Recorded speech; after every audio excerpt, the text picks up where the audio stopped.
ମୋ ଓଙ୍କାର। ଭବସାଗରରେ ଯେଉଁଠି କଷ୍ଟର ଭୟଙ୍କର ଲହରୀ ଉଠିଥାଏ, ଯେଉଁଠି ପ୍ରତି ପାଦରେ ଚକ୍ରବାତ ମୃତ୍ୟୁର ରୂପ ଧାରଣ କରି ବୁଡ଼େଇ ଦେବା ପାଇଁ ତତ୍ପର ରହିଥାଏ, ଆଉ ଯେଉଁଠି ନିରାଶାର ଗଭୀରତା ସର୍ବଦା ଗ୍ରାସ କରିବା ପାଇଁ ମୁଖ ବ୍ୟାଦାନ କରି ରହିଥାଏ, ସେଠାରେ ଯଦି ପ୍ରାଣୀ ମୋତେ ନିଜ ମନରେ ଧରି ରଖେ, ତେବେ ମୁଁ ତା ପାଇଁ ନୌକା, ମୋ ଓଙ୍କାର। ବ୍ରହ୍ମାଙ୍କ ଆଦେଶରେ ଯେତେବେଳେ ଭଗୀରଥ କୈଳାସରେ ପହଞ୍ଚିଲେ, ଶିବଗଣ ତାଙ୍କୁ ଶିବଙ୍କ ସମାଧି ଭଙ୍ଗ କରିବାରୁ ନିବୃତ୍ତ କଲେ। ତାପରେ ନାରଦଙ୍କ କଥା ମାନି ଭଗୀରଥ ଶିବ ଆରାଧନା ଆରମ୍ଭ କଲେ। ଶିବ ପ୍ରକଟ ହେଲେ, ଆଉ ଭଗୀରଥ ବରଦାନ ସ୍ୱରୂପ ପୂର୍ବଜଙ୍କ ଉଦ୍ଧାର ଏବଂ ପୃଥିବୀକୁ ଶସ୍ୟଶ୍ୟାମଳା କରିବା ନିମନ୍ତେ ଗଙ୍ଗା ଅବତରଣର ଯାଚନା କଲେ। ଶିବ ପ୍ରସନ୍ନ ହୋଇ ବରଦାନ ଦେଲେ।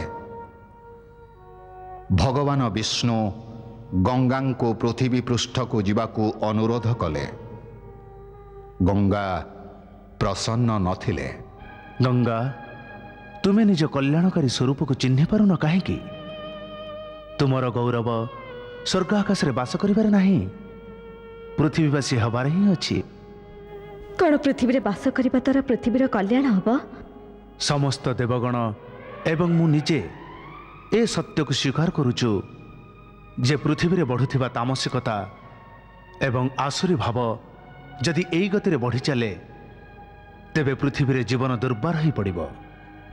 ସେଠାରେ ସାତ୍ୱିକତା ଆଉ ଦିବ୍ୟ ଭାବର ପ୍ରଚାର ପ୍ରସାର କରିବାକୁ ଏବଂ ପାପୀଙ୍କର ପ୍ରାୟଶ୍ଚିତ କରିବାକୁ ବ୍ୟବସ୍ଥା କରିବା ଆବଶ୍ୟକ ହୋଇପଡ଼ିଲାଣି। ତେବେ ଏଥିରେ ମୁଁ କ'ଣ କରିପାରିବି? ତୁମରି ସ୍ପର୍ଶରେ ପୃଥିବୀବାସୀଙ୍କର ଉଦ୍ଧାର ହେବ। ତୁମେ ପାପୀଙ୍କୁ ତାରିବ, ତାଙ୍କୁ ନୂତନ ଜୀବନ ଦେବ। ପାପୀଙ୍କ ଉଦ୍ଧାର କରିବା ନିମନ୍ତେ ଆପଣ ମୋତେ କାହିଁକି ବାଛିଲେ ଜଗଦୀଶ୍ୱର? ମୋ ବ୍ୟତୀତ କ'ଣ ଅନ୍ୟ କୌଣସି ଦେବତା ଏ କାର୍ଯ୍ୟ କରିପାରିବେନି? ନିଃସନ୍ଦେହରେ ଅନ୍ୟ କେହି କରିପାରିବେନି। ପାପ ନାଶ କରିବାର ସାମର୍ଥ୍ୟ ଯାହା ତମେ ପ୍ରାପ୍ତ ହେଇଛ, ଅନ୍ୟ କେହି ପ୍ରାପ୍ତ ନୁହନ୍ତି। ଭଗୀରଥଙ୍କର ପୂର୍ବଜଙ୍କର ଉଦ୍ଧାର କରିବା ତୁମ କାର୍ଯ୍ୟ ବା ଉଦ୍ଦେଶ୍ୟର କେବଳ ଭୂମିକା ମାତ୍ର। ତୁମର ମୂଳ ଉଦ୍ଦେଶ୍ୟ ପୃଥିବୀକୁ ଶସ୍ୟ ଶ୍ୟାମଳା କରିବା, ଆଉ ଯୁଗ ଯୁଗରୁ ପାପୀ ଜଣଙ୍କ ମଧ୍ୟରେ ଥିବା ପାପର ଅଗ୍ନିକୁ ଶାନ୍ତ କରିବା। କିନ୍ତୁ ସେଥିରେ କ'ଣ ହେବ ଜଗଦୀଶ୍ୱର?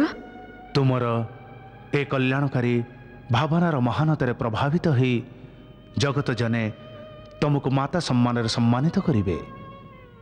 ମାତାଙ୍କ ସ୍ୱରୂପ ଧାରଣ କରିବା ପରେ ବାତ୍ସଲ୍ୟ ମମତାରେ ତମେ ନିଜ ପୁତ୍ରଙ୍କର ପାପହରଣ କରିନେବ। ତୁମର ଏ କଲ୍ୟାଣମୟୀ ରୂପ ଯୋଗୁଁ ପୃଥିବୀରେ ସର୍ବଦା ତୁମର ଜୟ ଜୟକାର ହେବ।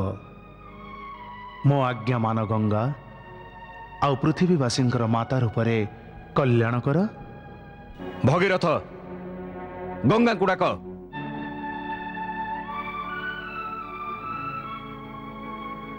ହେ ମା ଗଙ୍ଗେ,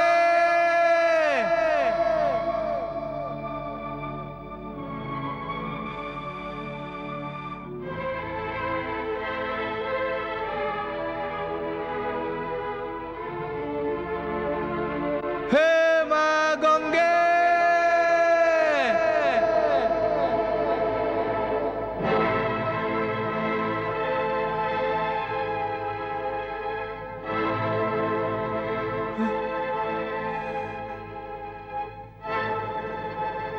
ହେ ମା ଗଙ୍ଗେ।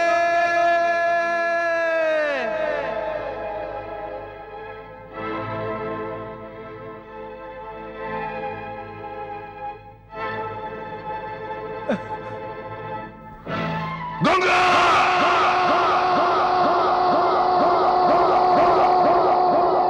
ଗଙ୍ଗା।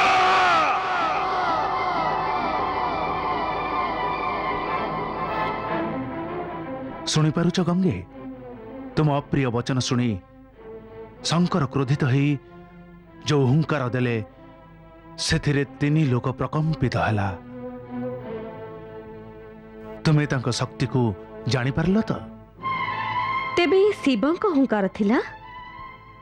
ହଁ ଶିବଙ୍କ ଶକ୍ତିର ମୂଲ୍ୟାଙ୍କନ କରାଯାଇ ପାରିବନି। ସେ ସ୍ୱୟଂ ଶକ୍ତି। ତାହେଲେ ସେ ଅବଶ୍ୟ ମୋ ବେଗର ତୀବ୍ରତାକୁ ସହ୍ୟ କରିପାରିବେ। ଅବଶ୍ୟ। ମୋତେ ପୃଥିବୀ ପୃଷ୍ଠକୁ କେବେ ଯିବାକୁ ହବ ପ୍ରଭୁ? ଶୁଭ ଆଉ କଲ୍ୟାଣକାରୀ କାର୍ଯ୍ୟରେ ବିଳମ୍ବ କାହିଁକି? ତମେ ଶୀଘ୍ର ପୃଥିବୀ ପୃଷ୍ଠକୁ ପ୍ରସ୍ଥାନ କରିବା ଉଚିତ। ଯଥା ଆଜ୍ଞା ଜଗଦୀଶ୍ୱର। ଗଙ୍ଗେ!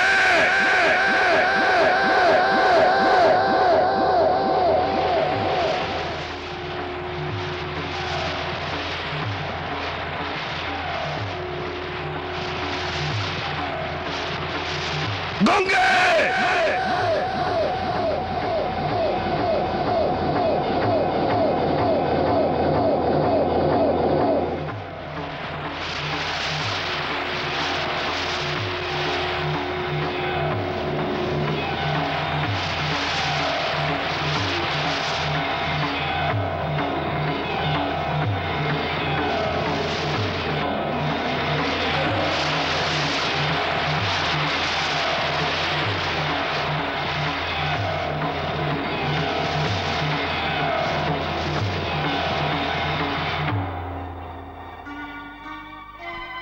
ତୁମର ଏ ତୀବ୍ର ବେଗ ତୁମ ଅହଙ୍କାରର ପରିଚୟ ଦେଉଛି ଗଙ୍ଗା।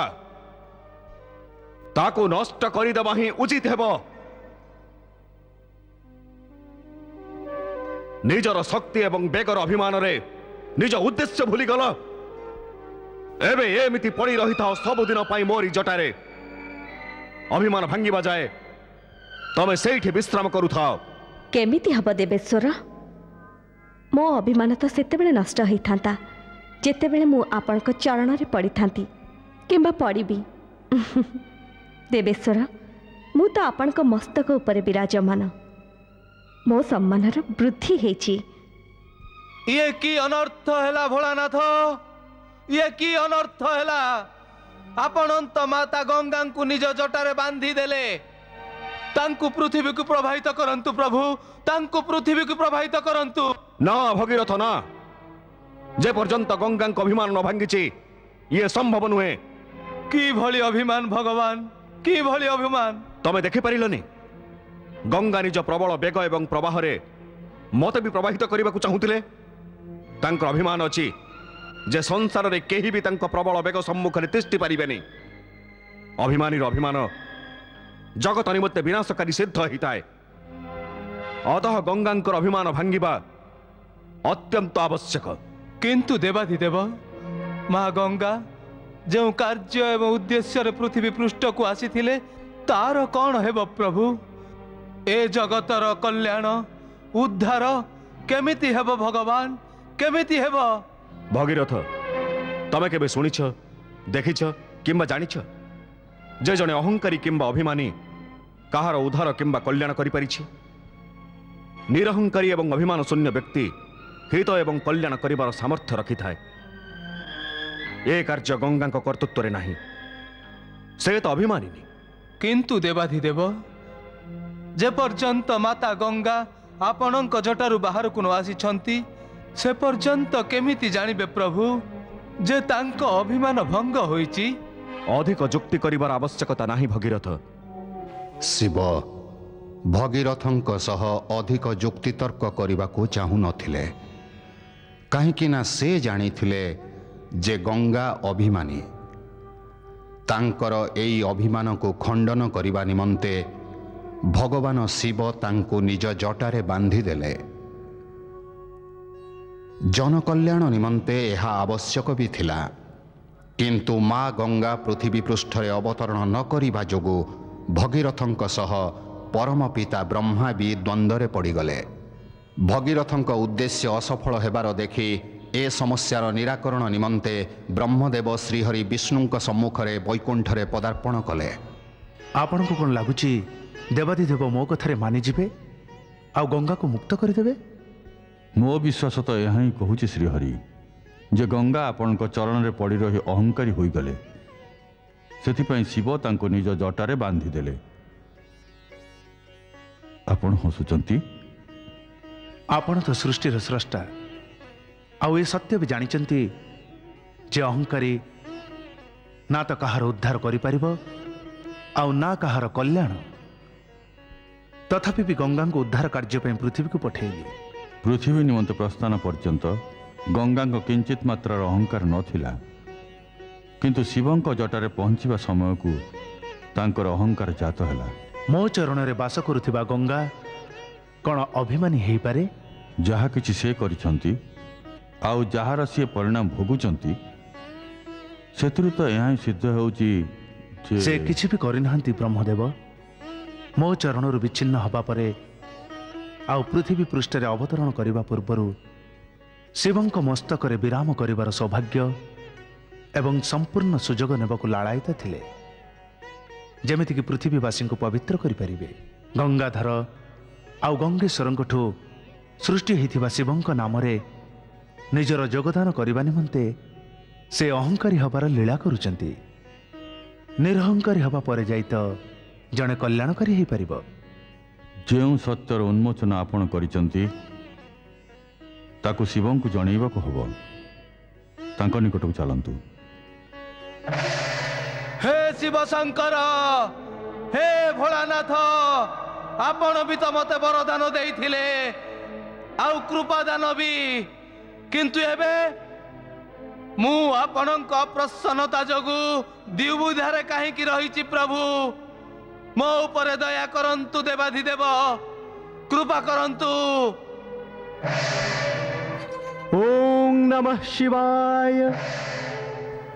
ଓಂ ନମଃ ଶିବାୟ।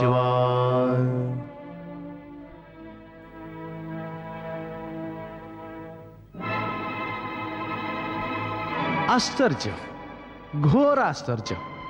ଗଙ୍ଗା ଅବତରଣ ହେଲେ ଆଉ ହେଲେନି ବି। ନାରାୟଣ ନାରାୟଣ। ତମେ କୁହ ନାରଦ, ତମେ ଏଠିକି କ'ଣ ପାଇଁ ଆସିଛ? ମୁଁ ତ ଭୋଳାନାଥଙ୍କ ଦର୍ଶନ କରିବାକୁ ଆସିଛି। ଶ୍ରୀହରି ବିଷ୍ଣୁ ଆପଣ ଆଉ ବ୍ରହ୍ମଦେବ ପୁଣି କେଉଁ ପ୍ରୟୋଜନରେ ଏଠାରେ? ଇଏ ତ ଆପଣ ଭଲ ରୂପେ ଜାଣନ୍ତି ଭୋଳାନାଥ। ଆମେ ତ ଆପଣଙ୍କୁ ପ୍ରାର୍ଥନା କରିବାକୁ ଆସିଥିଲୁ ଯେ ଭଗୀରଥଙ୍କ ଉଦ୍ୟମ ସଫଳ କରନ୍ତୁ ଆଉ ଗଙ୍ଗାଙ୍କୁ ମୁକ୍ତି କରନ୍ତୁ। ସେ ନିଜେ ମୁକ୍ତ ହେବାକୁ ଚାହୁଁନାହାନ୍ତି, ନିଜ ଲୀଳାରେ ମୋତେ ସମ୍ମିଳିତ କରି ମୋ ଜଟାରେ ଆସି ବସିଛନ୍ତି। କିନ୍ତୁ ସେ ସ୍ୱର୍ଗରୁ ଏଠିକି ଆପଣଙ୍କ ଜଟାରେ ବସିବାକୁ ଆସିନାହାନ୍ତି ଭୋଳାନାଥ।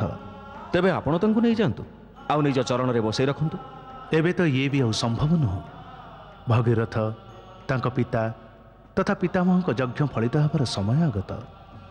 ଦେବାଧିଦେବ ପାପୀଙ୍କର ଉଦ୍ଧାର କରିବାର କାର୍ଯ୍ୟ ବି ଗଙ୍ଗା ହିଁ କରିବେ। ଏଭଳି ସ୍ଥିତିରେ ନା ସେ ମୋ ଚରଣରେ ରହିପାରିବେ ଆଉ ନା ଆପଣଙ୍କ ଜଟାରେ। ଏବେ ତ ତାଙ୍କୁ ପୃଥିବୀ ପୃଷ୍ଠକୁ ଯିବାକୁ ପଡ଼ିବ ଭୋଳାନାଥ। କୃପା କରି ଗଙ୍ଗାଙ୍କୁ ମୁକ୍ତ କରନ୍ତୁ ଦେବେଶ୍ୱର। ହଁ ଭୋଳାନାଥ, ତାଙ୍କୁ ମୁକ୍ତ କରନ୍ତୁ। ମା ଗଙ୍ଗାଙ୍କ ଦର୍ଶନ ମତେ କରାନ୍ତୁ ଭୋଳାନାଥ। ମୁଁ ତ ନିଜେ ଇଚ୍ଛୁକ ଯେ ଗଙ୍ଗାଙ୍କ ଭାରରୁ ମୁକ୍ତ ହେଇଯାଏ। ମୋ ଭାରରୁ ଆପଣ କେମିତି ମୁକ୍ତ ହେବେ ଦେବେଶ୍ୱର? ସାରା ସଂସାର ସଦା ଆପଣଙ୍କୁ ଗଙ୍ଗାଧର ଏବଂ ଗଙ୍ଗେଶ୍ୱର ବୋଲି ଡାକିବ। ଭଗବାନ ଭୋଳାନାଥଙ୍କ ନାମର ସଂଖ୍ୟା ପୂର୍ବରୁ କ'ଣ କମ୍ ଥିଲା? ଏବେ ତ ରାଜା ଭଗୀରଥ ତାର ଆହୁରି ବୃଦ୍ଧି କରିଦେଲେ। ଆପଣଙ୍କ ଦର୍ଶନ ଲଭି ମୋର ଏବଂ ମୋ ପୂର୍ବଜଙ୍କ ଜୀବନ ଧନ୍ୟ ହେଇଗଲା ମା, ଧନ୍ୟ ହେଇଗଲା। ଆଉ ଭବିଷ୍ୟତରେ ପୃଥିବୀବାସୀଙ୍କ ଜୀବନ ବି ସଫଳ ହେଇଯିବ। ନାରାୟଣ ନାରାୟଣ। ଯାଅ ଗଙ୍ଗା, ଭଗୀରଥଙ୍କୁ ଅନୁସରଣ କରି ତାଙ୍କ ପୂର୍ବଜଙ୍କୁ ଉଦ୍ଧାର କର। ପାପୀଙ୍କ କଲ୍ୟାଣ କରି ଭଗୀରଥଙ୍କର ଉଦ୍ୟମକୁ ସଫଳ କର। କିନ୍ତୁ ଭବିଷ୍ୟତରେ ଏମିତି କୌଣସି ଲୀଳା କରି ବସିବେନି ଯେଉଁଥିରେ ଦେବଗଣ କହିବେ ଯେ ଶିବ ଗଙ୍ଗାଙ୍କୁ ମୁଣ୍ଡରେ ବସେଇଛନ୍ତି।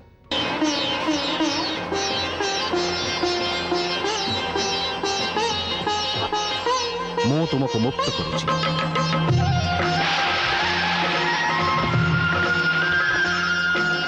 ବାହାରିଲେ ଗଙ୍ଗା ଶିବଙ୍କ ଜଟାରୁ ପବିତ୍ର କଲେ ଏ ଧରଣୀ। ବାହାରିଲେ ଗଙ୍ଗା ଶିବଙ୍କ ଜଟାରୁ ପବିତ୍ର କଲେ ଏ ଧରଣୀ। ସଭିଙ୍କ ମନରୁ ଧୋଇବେ ସେ ପାପ, ହେବେ ମଙ୍ଗଳକାରିଣୀ। जय जय गंगा, जय जय गंगा, जय जय गंगा, जय जय गंगा।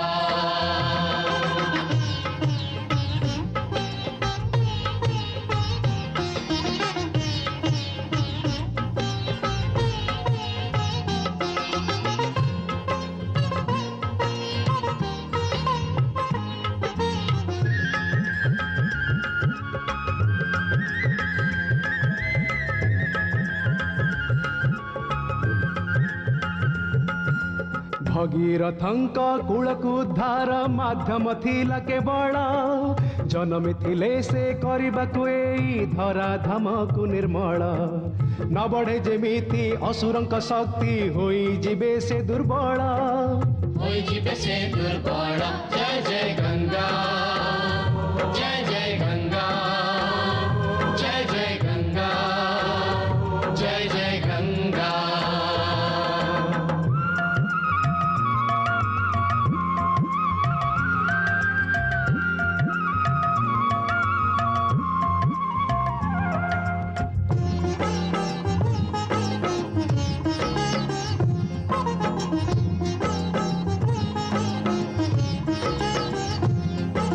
ସର୍ବପ୍ରଥମେ ଗୌମୁଖରୁ ବାହାରି ପହଞ୍ଚିଲେ ହରିଦ୍ୱାରେ କଳକଳ ନାଦେ ବହିଗଲେ ସେଠୁ ପହଞ୍ଚିଲେ ପ୍ରୟାଗରେ ବାରାଣସୀରେ ପହଞ୍ଚିବାରୁ ସେ ଖ୍ୟାତ ହେଲା କାଶୀ ନାମେ ख्यात हेला काशी नामे जय जय गंगा जय जय गंगा जय जय गंगा जय जय गंगा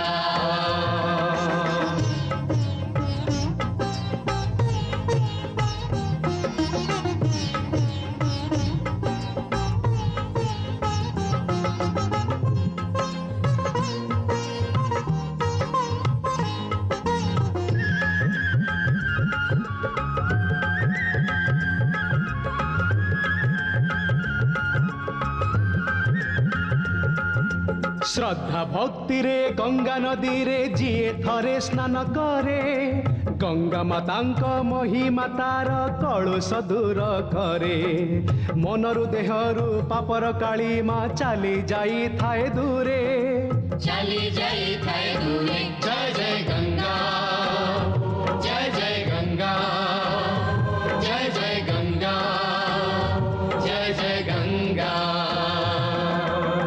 ବାହାରିଲେ ଗଙ୍ଗା ଶିବଙ୍କ ଜଟାରୁ ପବିତ୍ର କଲେ ଏ ଧରଣୀ ବାହାରିଲେ ଗଙ୍ଗା ଶିବଙ୍କ ଜଟାରୁ ପବିତ୍ର କଲେ ଏ ଧରଣୀ ସଭିଙ୍କ ମନରୁ ଧୋଇବେ ସେ ପାପ ହେବେ ମଙ୍ଗଳକାରିଣୀ हेवे मंगलकारिणी जय जय गंगा जय जय गंगा